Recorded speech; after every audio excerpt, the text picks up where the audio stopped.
Do you remember Maureen O'Hara? She died only a few years ago, born in 1920. And by the time she was in her 20s, she was quite the actress. Also, during her 20s and 30s, she was voted to be one of the 5 most beautiful women in the world. I thought she was beautiful. I loved her acting, and I think I particularly liked her in what was called one of her lighter roles, The Parent Trap.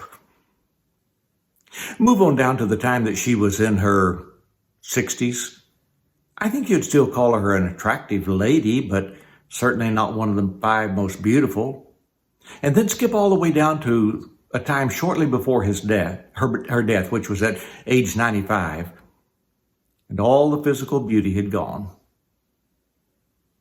Proverbs chapter 31 says, "Charm is deceitful, and beauty is vain.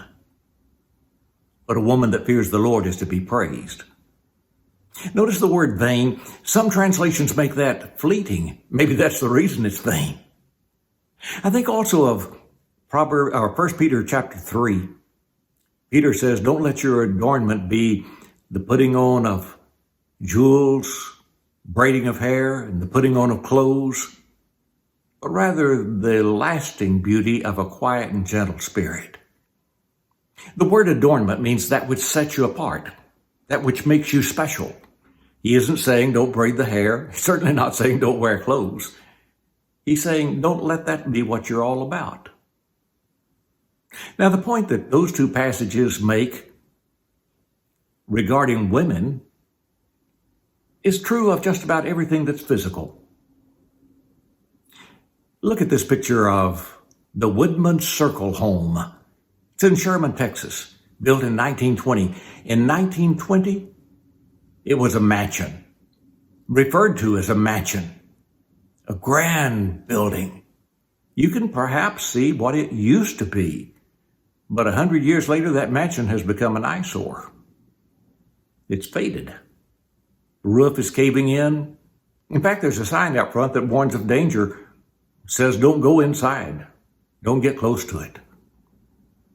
And the point that I've made regarding houses can also be made of cars. I knew a man not long ago who got the car that he wanted. It was his dream car. About 6 or 7 years later, it didn't look all that dreamy. Everything of this world fades. We need to make sure that we put our trust in the eternal.